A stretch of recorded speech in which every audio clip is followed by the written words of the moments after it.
So, welcome back, everyone. It looks like we have a slightly smaller gathering this time than we did. I think it was the June 3rd meeting that we had, and so I apologize. This took probably 2 months. I wanted to get back together with you a month later, but the engineers and DPW, they heard all of the concerns that people brought forward, and they went back and they did the best they could to accommodate a lot of those concerns. I will say right from the start, it's in what we do in public policy, it's impossible to please everybody. It's just impossible. I strive to make 80% of the people happy 80% of the time, and if that's what I can pull off, that's pretty good. So I think people see that most of the concerns that people brought up were addressed. Things that we couldn't do, if we couldn't address one of your concerns, the best we can do after that is explain why we couldn't accommodate that. And so with that, I want to, just set the expectations at that. It's like I said, it's not going to be that everyone is happy, and I think most people will see, okay, they did the best they could. I'm mostly happy with most of what I see, and that's a pretty good place to be. So I'm going to turn it over to Mike Tyler. He's our DPW superintendent. He's been working in the field for over 3 decades, and I've learned a lot from him in my 3.5 years as mayor. Wealth of information, so he knows what he's talking about. Then Mike will turn it over to Beta Engineering. So Mike, go ahead, take it away. Thank you, Mayor.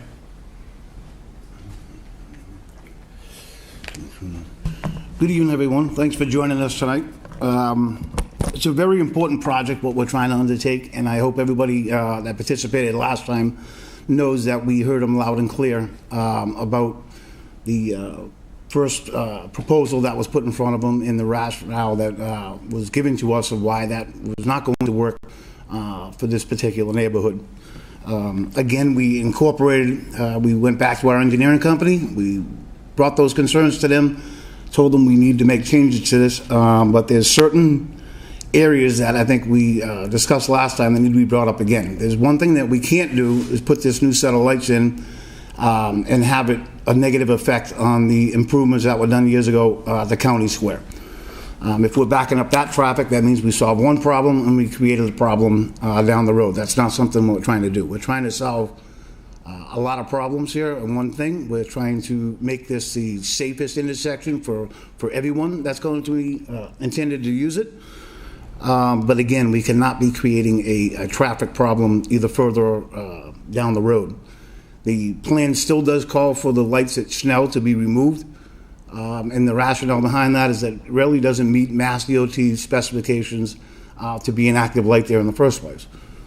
That's important when it comes to liability issues, and we also need that area for a staging area. Because once we change the timing of this intersection now to allow for the light at Black Oak, it brings a lot more variables into place, and that's one of the things we cannot have is a light down there interacting, or not being able to interact, I should say, with this new intersection.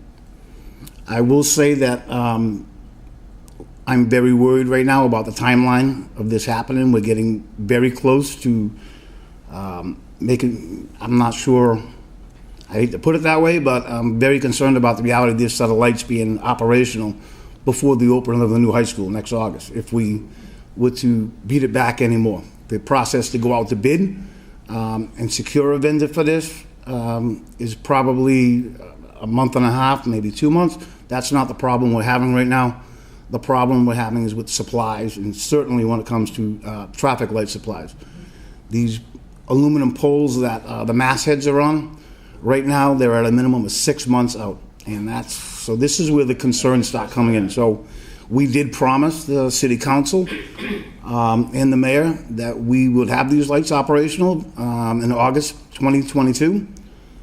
So that's still our goal, but I think everybody needs to realize we cannot keep just coming up with brand new configurations and meet that expected deadline. So please just keep that in the back of your mind. I think you will be most pleased by what's going to be presented tonight, but I think as the mayor said, I don't think we answered every concern, but we did do our best. I'm going to be turning it over to Mr. Ho in a minute. He is our new lead engineer from Beta Engineering. Tom, the gentleman who was here last time, he left to go to another engineering company after we beat him up over this project. So now we're going to beat up Mr. Ho on it, and then we'll see where that lies. But no, of course, I'm only kidding. But please realize there is. Yes, yes. But there is some, in talking with Mr. Ho tonight, there is still some maybe minor adjustments. If they're brought up tonight, a concern, and it's a minor adjustment that we can fit in after we put these things out to bid, where it's not an equipment need or whatever, we're still willing to take that under consideration. So with that, I'm going to hand the presentation off to Mr. Ho. Thank you. Thank you. Thank you, Mike. Thank you for the heads up on the warning on the. Ken Ho with Beta Group, and what I'd like to do is, before I get into the details of the updated plan, I just wanted to do a quick recap. Okay. It's not moving forward. Did it freeze? This is why I think it did. Might need the IT guy. Hey, Jim.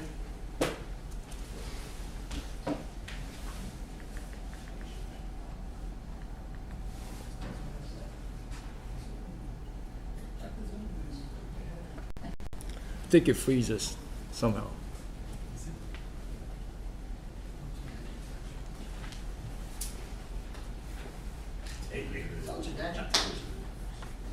There you go. Great. Thank you. Thanks. Yep, thank you. $25. There you go.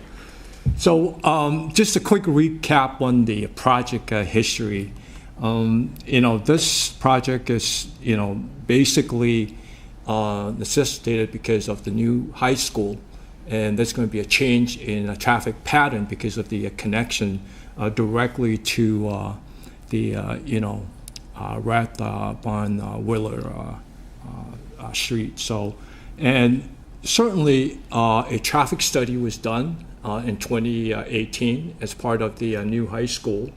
There were preliminary design also conducted for the intersection of Rathbun Willard Drive at the time, and there's certainly a fund that was actually set aside for the design, and the design was presented back in June, and we got all your comments, in which I will run down later on in one of my next slides, and we look into it. And we wanted to present the updated plan to you tonight. Again, a quick recap on the design that was presented back in June. If you recall, just so we're all in the same orientation, this is Route 123, and Black Oak Drive is right here, and the gas station, and of course the main approach, which is Rathbun Willard Drive. So at the June presentation, this design basically create a more simplified traffic signal system right at this intersection.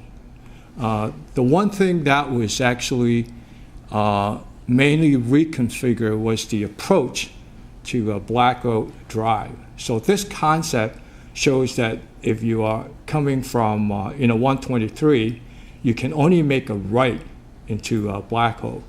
And this intersection is actually not part of this full signal. And so that's the main concept. Basically, we consolidated the intersection. We are creating safe pedestrian crossing.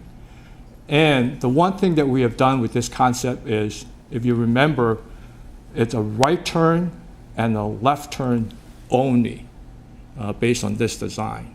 And the crosswalk in front of Black Oak, it's unsignalized. So just keep in mind, this was the concept that was presented back in June. The concern that we have heard, from back in June, was that, Black Oak needs to be signalized. It needs to be part of the signal system. So we're looking into that, and we incorporated Black Oak as part of the signal system, which I will walk you through the details of it. They were also concerned that, if you're coming, exiting on the side street, you want to enter 123, it's really tough because of the heavy volume and uncontrolled, traffic on 123. And that is a very, very challenging, it's a great question because I live on the side street. And, there are times when you want to enter into a main street, it's very tough. And so what we're going to try to do is try to take advantage of the signal system to time it in such a way that would, create gaps so that you could, enter the main street. Definitely safety in terms of pedestrian crosswalk within the area, that's very, very important. That needs to be addressed. There was also concern regarding, is there going to be encroachment to a private property as part of this project? Oh. And so, and that's something that as we get into the design, we will do, our best to minimize any private property encroachment. And right now, the design, we haven't dive into all the nitty-gritties, but and that is the goal, that there's going to be, minimum private property encroachment. So here is the updated concept. Essentially, what we have done is we have incorporated, basically Black Oak Drive intersection as part of the whole signal system. So what that means, it's right now, it's just not one way in. We just kept it the way it is today. You can come in and out, you can make a left, you can make a right, and you can have your own signal phase. So you don't have to be dodging traffic, so you get to see when you drive in front, you get to see a red light, green, yellow, just like any approach. And more importantly, this crosswalk right here, it's going to be signalized. So it's going to be added safety to pedestrian because of this design feature. And the rest of the other approach, same thing, all the pedestrian crossing is going to be signalized. So, they will have safe crossing. And if it's anything else, I think the approach on, Rathbun Willard, it's right now, if you recall, back in June, the design has a right and a left only. So in this case, we continue to keep that left turn because you do need it based on the volume. And the other lane right here is you could, make a right and you can go through. Because what it is, if someone that lives in this neighborhood, they want to go to school, in the previous design, all you can do is make a right. You can't go back into this neighborhood. But in this design right here, this approach would have its own signal phasing, so you can come out, you can just make that, right, and then a quick left. So it allows all the movement that's available, so there will be no restriction to any of the movement.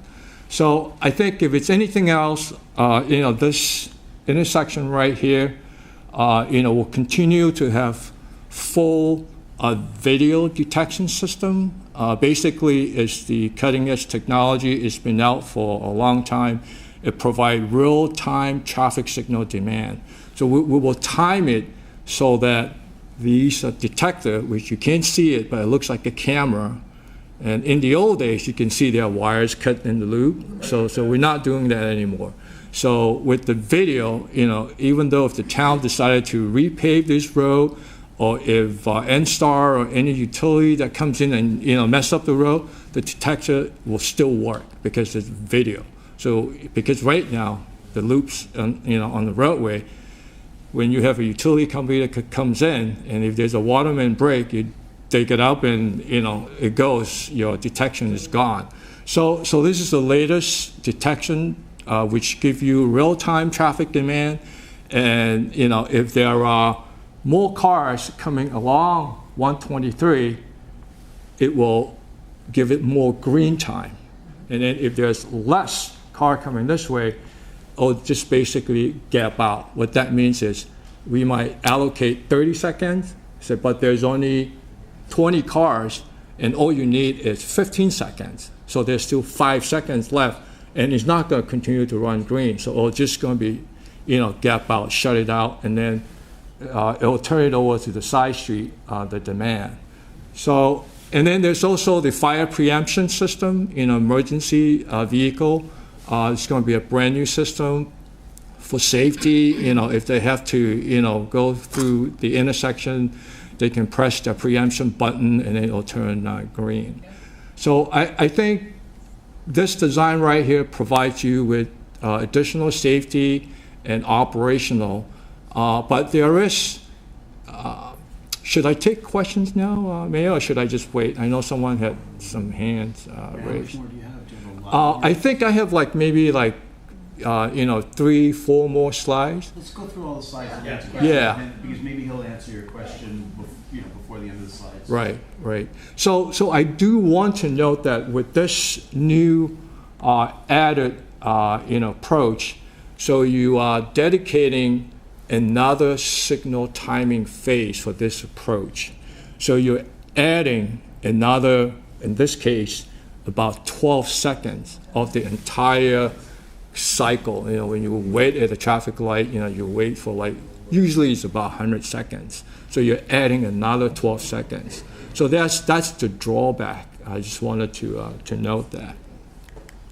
So I think, again, just very quickly, the operation of this updated signal system, it accommodates Black Oak, and it provides all the pedestrians safety, crossing, signal phasing, the video detection that I just mentioned, emergency vehicle, and I did mention it's that Thacher 123. You want to go to the school, there's a dedicated left turn lane, which we provided the last time, so we kept that. And you do need that dedicated left turn lane.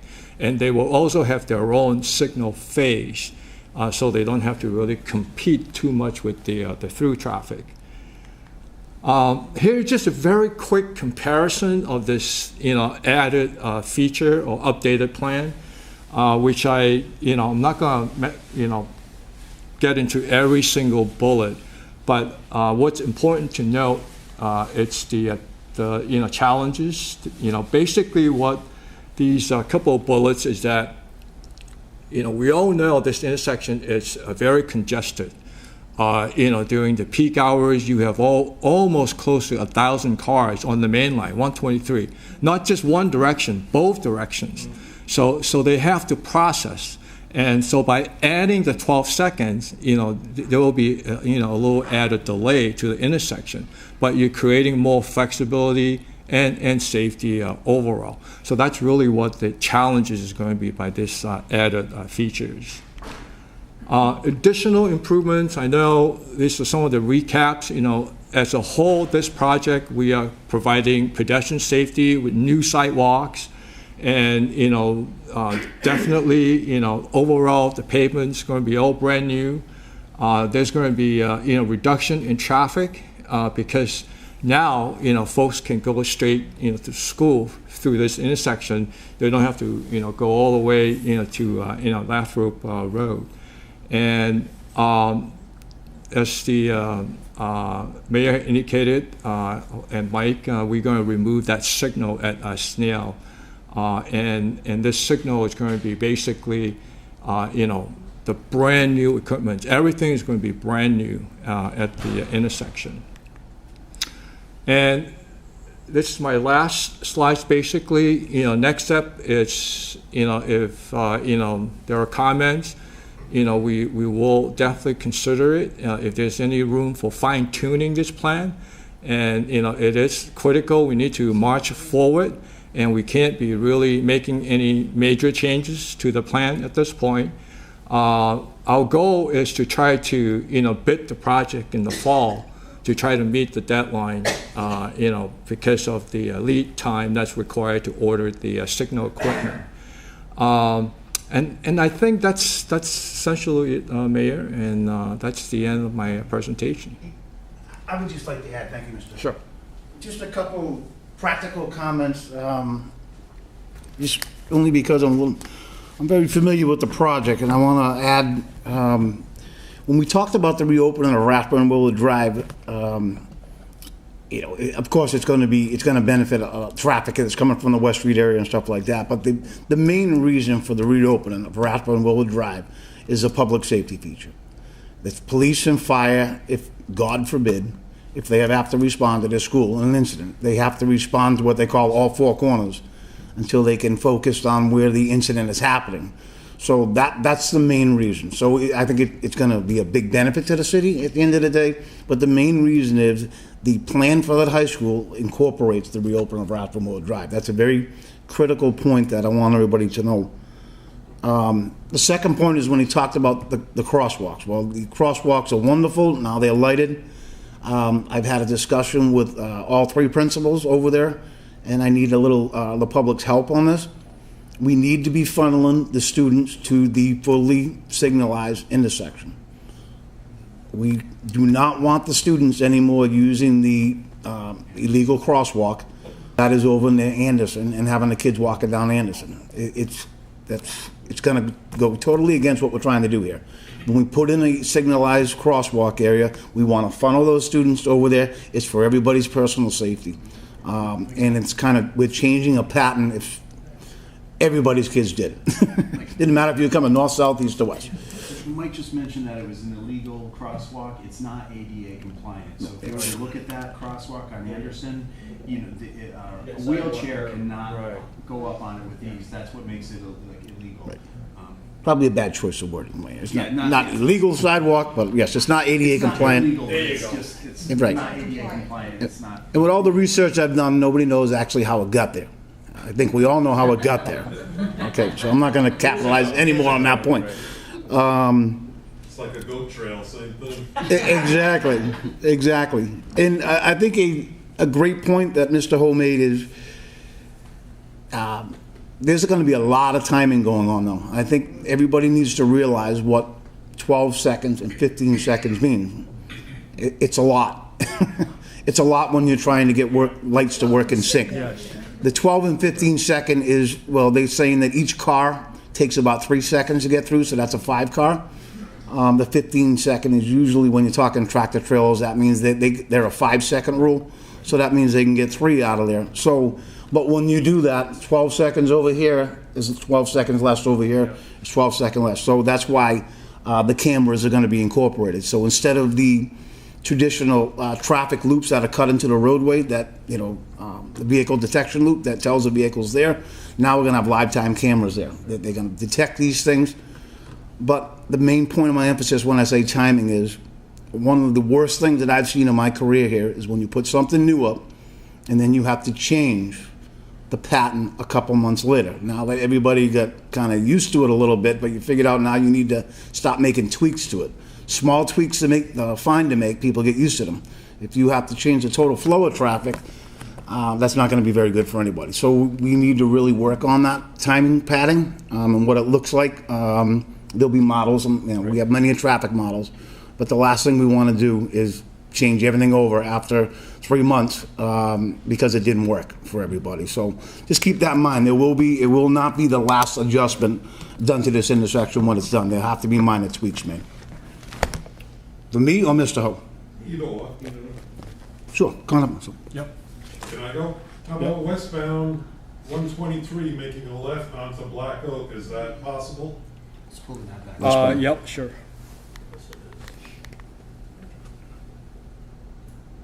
Yes. Yes, that is, yes. Now say that that movement. the light on 123 is green and you pull Yep. up to make a left, you're blocking everyone behind you until you get a break in traffic or the light changes. So now you just backed up traffic to County Square. That happens everywhere. Yeah, so what happens is that, because there's a 2-lane width right here, so if you're waiting, say, for example, to make this left onto, Black Oak, so there is room, because there's 2 lane width right here technically. Yeah, Because but the when you light's have, green and you have 1,000 cars going by, and you're waiting for traffic to, a lull in the traffic Yeah. to make that left, you're backing up traffic. People will pass on the right. There's Yeah. spaces. No, you So- can't, because that's only, That's technically two. yeah, oh, so, There's room for them.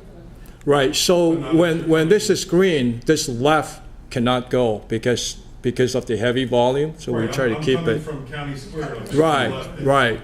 right, so you there's could, only one yeah. lane. So what happened is that left turn volume is very small, so what we would do is we want to make sure that you get through it. So at the end of the cycle, let's say this is green, right? While you're still waiting here, at the end of the cycle, Then you pull in. you pull in, but we time the signal because usually there's an old red, meaning everyone has to stop. So that old red, we increase it to like 2 to 3 seconds, and that's all it takes.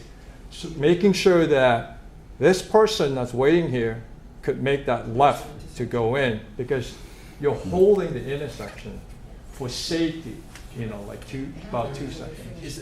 I think As long as it's, it's still possible to make a left. I think Yes. it's safe to say that if this was a car right here waiting to take a left, if there's no traffic coming right here, taking this left because this has a red light. Right. So cars coming from this way would be able to pass on Yes. the right, because So this is now- sort So of, they can go by. and- yeah, exactly, Yes. sort of in a no man's land right Yeah. there. But if this was green, then it would be a problem, because you'd So- be heading on, but this is. But they can't pass you on the right, on the westbound side, Yes. because Yeah, that's only one lane. No, this is actually two, you have right here. That's 2 lanes? Here. Yeah, several, 3. It's enough to fit 3. Right. Yeah, because this right here is 1 lane, Yeah, this but is it- another lane, and Okay, this is a 3rd lane going this way. right, the 3rd lane going this way, which you just said, now no one's gonna be able to, But the car is not in that 3rd lane, it's in the middle lane. Right. no, I'm coming from County Square. so I know, right, I know, right. westbound. You would Right. use that lane to turn. But Yeah. you've turned into that second lane. Yeah, Right. you're in the middle lane, there's So 3 I'm lanes, gonna- 1, Well, they 2, go by 3. you. You're in the I'm middle used lane, to both and other cars are Oh, going the really? right. Yeah. Yeah, they'll have a red Yeah, light. Sounds like a head-on collision to me. No, and this is a red light right here. Yeah. Look at a red light. That's not. Yeah. that's All not- individual It's, lights, that's it. it's just like any intersection, when you're in the middle of the intersection, you have to wait for a gap when it's green. You are always in the middle of the intersection. Right. Yes. But that's a great question. I will say, that was one of the first things that we brought up, is now do we have to take away that left-hand turn if you're headed westbound into Black Oak? It's a great question. It was a concern that we had. If all comes to worse, Yep. if you put a, no left turn, you can always sneak in Green Hill and then come back down around or whatever. But, I'm just saying, if, We were trying to, you're absolutely right, and we were trying to eliminate not having any no turns, to keep it all open. Right. And I think what Mr. Ho said, I think we could take the timing of the lights, when everything's red, that'll give enough time for any cars that are in that staging section to make a safe turn in. yeah. But you're right, it was my first question, to be honest with you. I thought we were gonna have to put a no left-hand turn sign there. And that's Yep. not the end of the road. As long as you got a traffic light coming out of Sure. Black Oak Drive, that's Sure. a perfect world now. Yep. Absolutely. I think my question is for you, Mayor. So you had mentioned at our last meeting, and I've seen the signs that are up now for the trucks coming out of the sand and gravel. I've noticed, I live right on 123. I don't know if they're not supposed to be going down. They're still as heavy as ever. So I don't know if there's any, is there any accountability, or they can just choose to go this way, right? Because I'm thinking if we have fewer of those trucks, that would help a lot if they were going the other way. Sure. Yep, I'd be more than happy to answer that. So, and it did start a couple of years ago with Commerce Way, because Commerce Way was a no-through trucking. And once the state did all the improvements onto Commerce Way and onto Tiffany Street, that's when they were like, well, this is supposed to be trucking going through here. That upset the neighbors very much. The speed limit actually increased over there. That upset them too. But I think they had to remember that there was supposed to be an industrial park up there. Was not supposed to be condominiums in an ice arena. So we were trying to just slowly get traffic used to using that, heavy commercial traffic. We did go over to, I call it Borough, but it's not Borough anymore. Morse, I'm sorry. I went over there and spoke with the guy on the scale and told them that if he could tell the truck drivers to start following the signs over there, but we can't mandate it. They can also take 123. I think I've seen like a 50-50 split since I've been watching it a little bit. We need to still work on that because the less tractor trailers we have over there, the better. One of the problems is we would like to advertise at 95. And those trucks come off 95, we want to let them know they should be going. I think once they get used to that route over there, they're going to realize it's a shorter route and it's much better for trucks. You're not going to get stuck in traffic over there like you are on 123. Right. But again, we cannot put anything, the city of Attleboro or no municipality can put anything in the state layout without their prior permission to do so.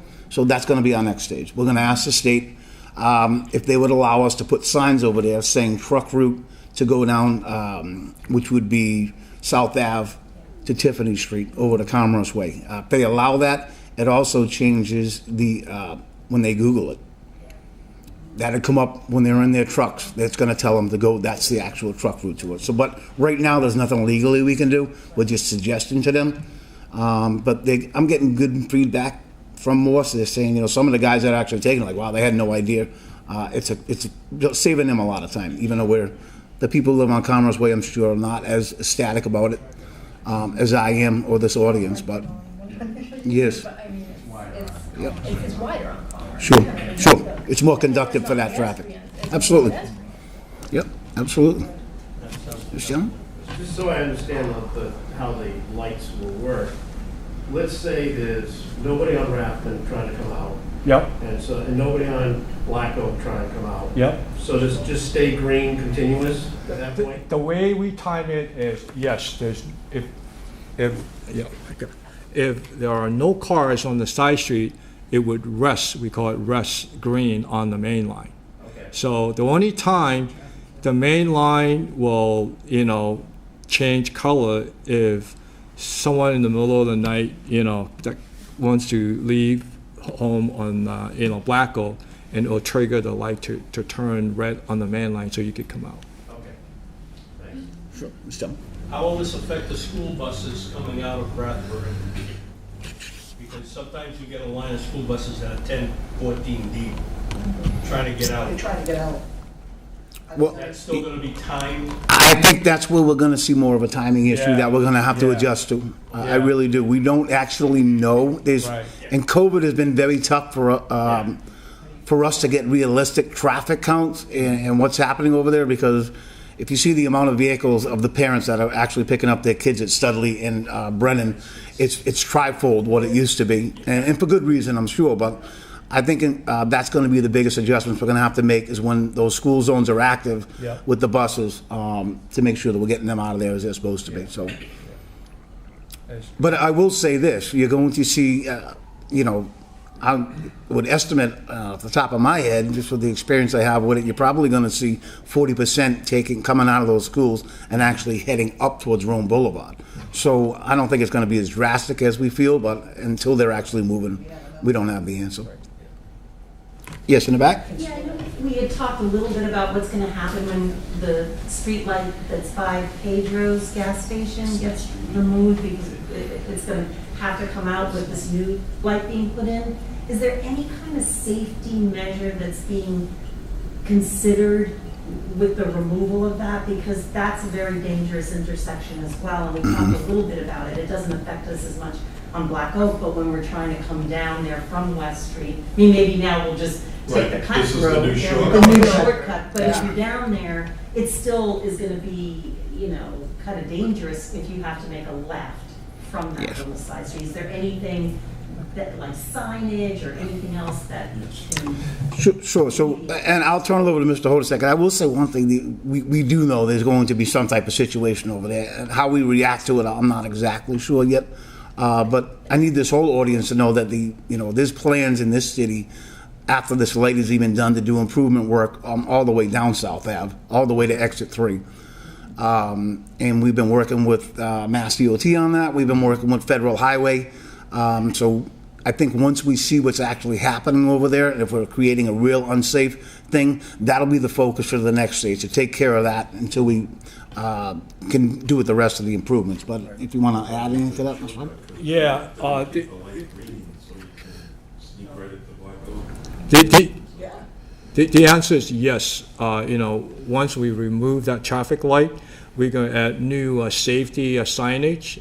For example, on the side street, it would have to be a stop control.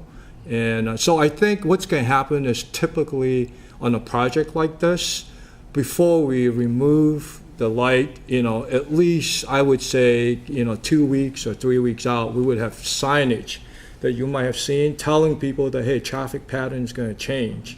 And, we're going to, there's going to be work done, so. Sure. Yes. What about that short stretch of road behind the gas station, which now is one way?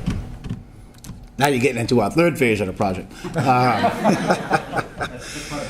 That's a the piece of property that the gas station actually sits on, believe it or not, is the city right-of-way. It kind of, there's a boundary discretion right there. So we were looking into possibility of closing that and actually putting the sidewalks down there. So kind of twisting it around if future use, if they want to put bike lanes and sidewalks, or new sidewalks or whether they down there, because the current traffic pattern for the trucks getting over there, it's almost all, it's not really, there's a couple 18-wheelers, but more of it's cargo delivery trucks. But the space that they need to get their fuel over there would interfere with us doing work over there. So again, I think we got to see what this new light's going to do, and then we'd have to present that to the city council if we feel that it'd be best to close that to traffic, just make it for foot traffic. But only the city council could make that decision. But if that is being looked at. As we all know, not everybody stops at that stop sign either. They just go right through there without taking a look to the left. They don't realize that cars can actually come that way. Right. Sure. Good. If you're saying the problem with the materials, will you guys wait until you have all the materials before you start doing the construction on the intersection? That's a good question. Here's where the problem comes in with a project like this. Usually this project would go out to bid as a whole with the improvements being done and the lighting being done. But what happens is the construction guys that would actually want to do the roadway and the sidewalk, they would only touch a project if the construction is over 70% of the cost. So if the lighting costs more than the improvements, then it's going to be actually a lighting company that does the bidding on this. So until that stage comes, we couldn't answer it. But I would have to believe, if right now it seems like the companies that could bid for this, that would have to be pre-qualified to bid for this project, have the connections already in the pipeline to get this equipment. I mean, it might be 6 months, but they'd probably be pretty well guaranteed it's going to be 6 months. So, but I can't see them doing anything without those mastheads. That's the biggest thing. Activation of the pedestrian crossing 123, is that going to be like a 24-hour thing, or like I'm quite sure in the middle of the night you're going to have like a blink? For the pedestrian buttons? For the crosswalk? A button or a pressure pad? Yeah. They're 20. Yes. 24/7. Yeah, the only time a pedestrian light will not work is if a light goes into flash mode for any reason. As an example, the light at South Main at Locust Street at 7 o'clock at night, that light shuts off, it goes into flash mode. Same thing with the one on Pleasant at Lindsay. That's the only time that the pedestrian buttons wouldn't work. Besides that, they're 24/7. And you're going to keep this active as a green? Absolutely. Right. Absolutely, because it has to be in sync with County Square and the restroom, so absolutely. Yep, this would be 24/7. I think what Mr. Ho touched on, a good point is, with this actually having cameras and everything, this is live time. So it's actually, once we figure out, I shouldn't say we, they're going to do a lot more figuring out than I am, that's for sure. But once that's figured out, the number of seconds on each cycle is going to be, that's going to tell us at the end of the day what we need to do when it's not seeing something. Right. It doesn't have to pick up on phase 1. It might say we're going to pick up on phase 4. So we're going to skip those first two 12-second cycles because there's nothing there, and it'll jump right to phase 4. So Yes. Will there be a no turn on red on Black Oak and a no turn on red on Rathbun onto 123? Right now, we have not, again, this is a very detailed part of the design.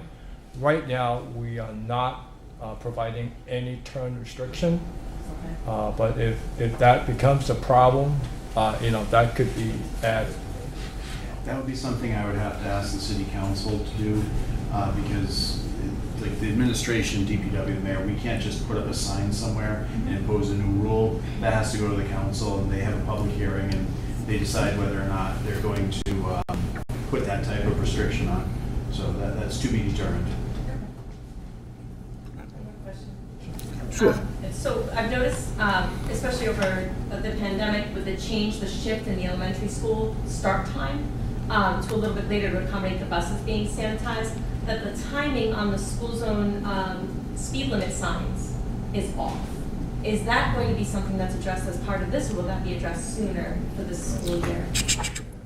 All of the stuff that's here now you talk about? Yes. That all gets removed.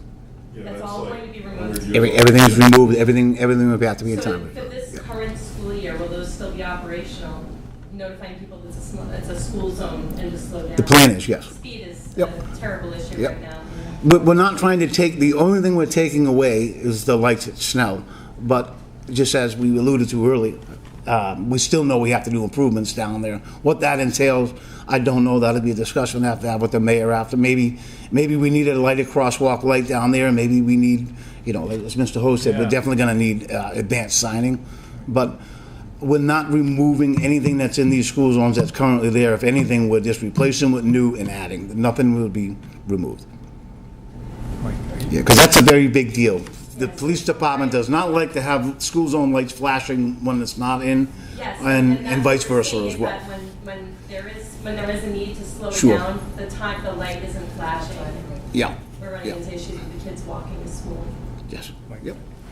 Please. Thanks. I just wanted to explain a little more regarding the pedestrian signal timing or, activation or whatnot. So there are a couple of ways that you could, time the pedestrian crossing.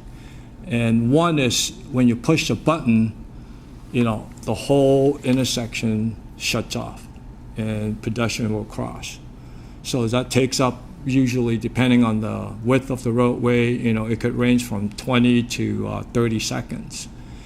So essentially what that means is 20 to 30 seconds is taken off of the traffic signal system dedicated for the pedestrian. And there's also another way to time it is called concurrent pedestrian phasing. So what that means is, on the side street, okay, they'll come on at the same time as the main line, okay? And then the main line, sometimes they'll come on when the side street. So I just wanted to explain that. And sometimes we do that because we're trying to save time. We're trying to balance between making sure pedestrians can cross safely, at the same time providing enough green time to process car. So if you notice, we have what we have here, we call it concurrent pedestrian phasing. So that's what we are suggesting right now. And I wanted to go back to the intersection and explain the concurrent ped phase. And again, this is something that could be changed. If it doesn't work out, we can always go back to the exclusive. That's what we call it. Ped phase, meaning every time you push the button you want to cross, all the approach has a red light, and everyone can cross. So in this case, I'll explain in terms of this crosswalk right here. The crosswalk on 123. So that pedestrian phase will come on. In this case, the way we time it is that it'll come on during when Black Oak comes on, because that right turn is very, very low. So that's the time that it will come on. Otherwise, it says, don't walk. So that's how we time the crosswalk on 123. So that's an example. And there's no car there to trigger the Black Oak signal. At what point can the pedestrians cross? so what happens is that when there's no car there, that's why you get the button. You have the button. It tells the system, there's some intelligence in it, that there's someone waiting at that location. So it has to trigger that phase. So I just wanted to, make sure I make that Now, is clear. there going to be a signal, a crossing signal on the Rathbun Willard Drive? Oh, yes, pedestrian crossing signal, yes. Like all three of these? Oh, yeah, all three, there are pedestrian signal, all of them. In this case, for example, if someone wants to cross here, so this pedestrian signal will come on when 123 westbound and eastbound gets the green light. And the turn signal will be red. Right. So with that phasing configuration, you're trying to accommodate pedestrian crossing, and you're trying to, process cars. If you recall, 123, there are 1,000 cars each direction during your peak hour. It's very heavy. It's very heavy. So if there's somebody crossing across Rathbun Willard, and there's somebody trying to take a right turn down Rathbun Willard, are they going to be prevented from taking that right turn, or are they just going to visually say, oh, somebody's in the crosswalk, if they're going to take a right down there? Well, Somebody's in there. Good question. The regulation is that you're supposed to yield to pedestrian when you're making the right turn.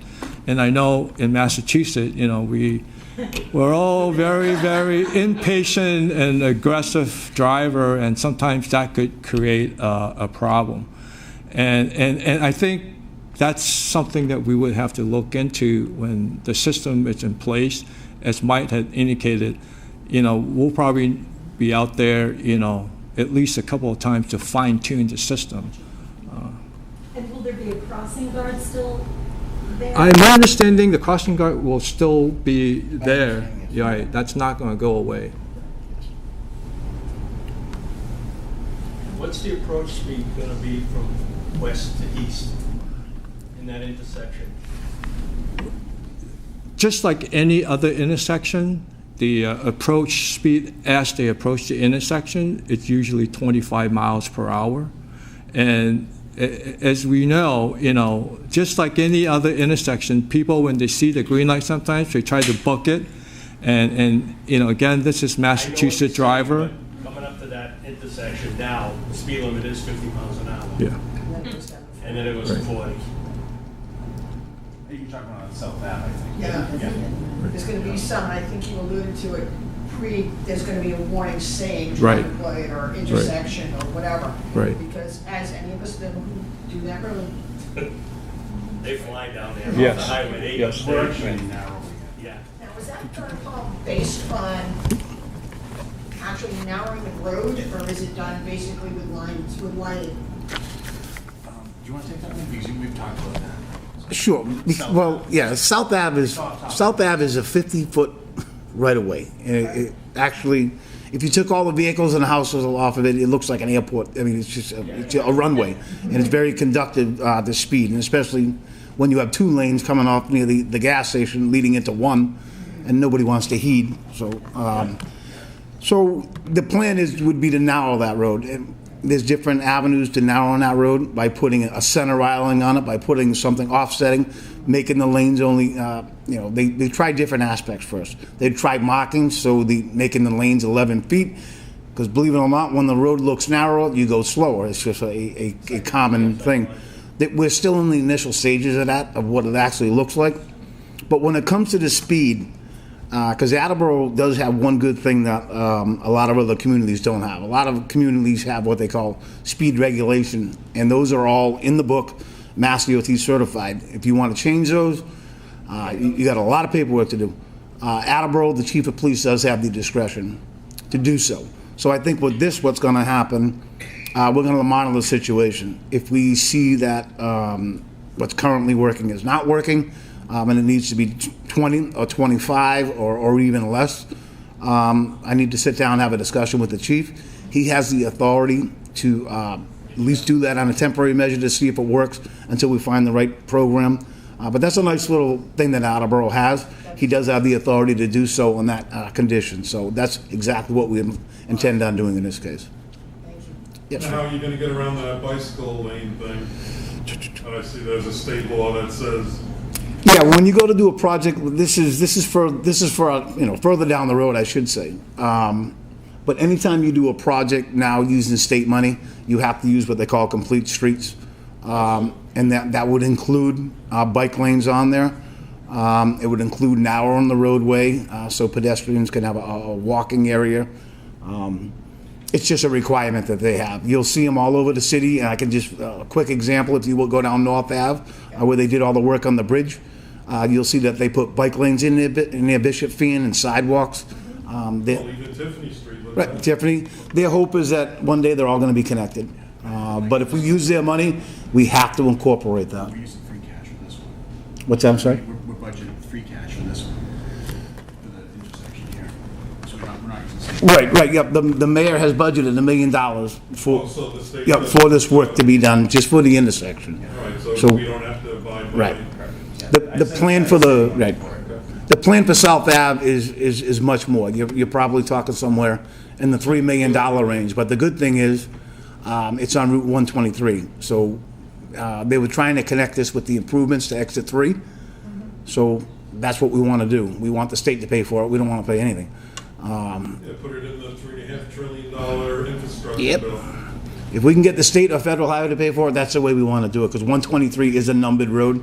So there's a lot of available funds that are not available on streets that are not a numbered road. Yes, sir. I have a question about the pedestrian thing. Yeah. Can you do like both signals? Like when school starts and Yeah. school gets out, can everyone not move? Because you're gonna have new drivers coming from the high school and you want them to watch out for the kids in the crosswalk. Like, can you use both of them? So you're saying that there, like, time Like, of the day? Like when school starts. Yep, Like the crosswalk should be, no one can move. yep, The kids yep, can cross the street. yep, And then when school's in session, it can go back, if someone hits it, then some people can make the turn. Yep. 'Cause I think when you get the mad rush of kids and you got new drivers coming from the high school and making that turn, trying to get to class because they're late, yep. watching for an elementary kid in the crosswalk. Right. So I didn't know if you could use both things at certain times. Yeah, it can be programmed to operate certain way during certain time of the day. But there are, depending on, which part of the country you lived in, but there are research being done that if you change the pattern during certain time of the day, that it create potential confusion. And then there's the safety factor that comes in. But to answer your question, yes, it can be done. So, and in terms of timing, that's what we are doing precisely, because you got your school, morning peak, which basically, integrated into your commuting peak. But then your school release, that time frame, which is somewhere between 2, 3, and, so we're gonna time it so that, if there are more traffic coming out of, Rathbun, we're gonna give it more time for that approach, for that, like, within the 1 hour or 2 hours. Now, who prioritizes, say, the traffic light and the crosswalk? Does the crosswalk take precedence over the green, or is it possible to have the people crossing stand there and wait until the traffic passes by, and then there's, a normal resumption of travel, the crosswalk will activate? Basically, because it's a concurrent phase, so the PET phase will come on based on, the approach traffic. So if there's car on any of the approach, the PET phase will come on when that approach is activated. And So it's not like when you push the button, Oh. everything stops right away? No, not in this case. But you do hit the button, even though the way we set it up. You know, I think someone had asked, you know, if you want to cross 123, and if there's no one on, you know, Black Oak, does that mean that the phase wouldn't come on? No, because you push the button. You're telling the system that, hey, there's someone waiting. Right. To counter that point, the only thing that overrides the whole light system would be when the Opticom Yes. is activated. Once, if a emergency vehicle is coming, that's that white little light you see up top. I mean, that's the only thing right there that would override that whole system.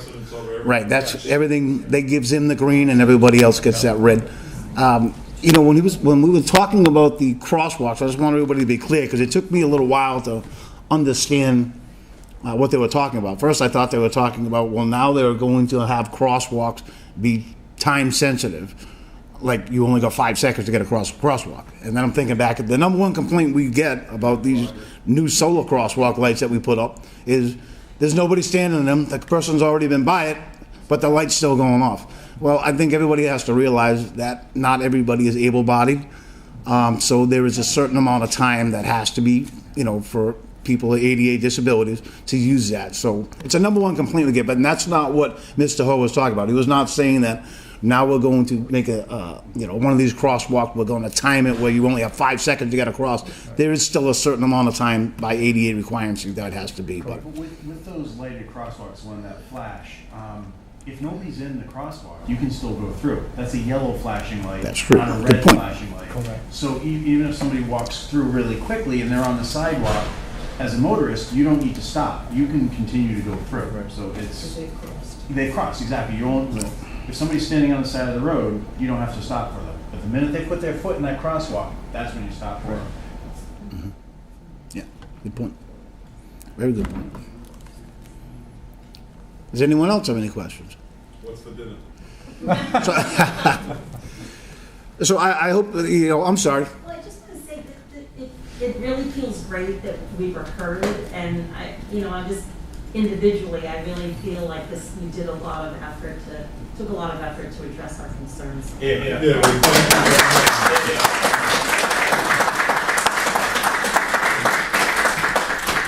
Despite what you might hear about me on Facebook, I never, ever make decisions alone. It's the surest way to get yourself into trouble or make bad decisions. You always do everything with a team of people, and you know, nothing's ever done on a whim. This is a very public example of that. But everything that I do, I always do I always ask for input, and I'm sending out letters to different areas of the city because we have roadway projects that are coming up. So I'm asking the residents there, do you want a sidewalk, you know, before we plan for a roadway improvement, because that's the time to do it. Never make decisions alone, and not in this job. Well, thank you very much for listening. Thank you. Thank you. Thanks, Britton. Have a good night. I have a couple questions for you guys.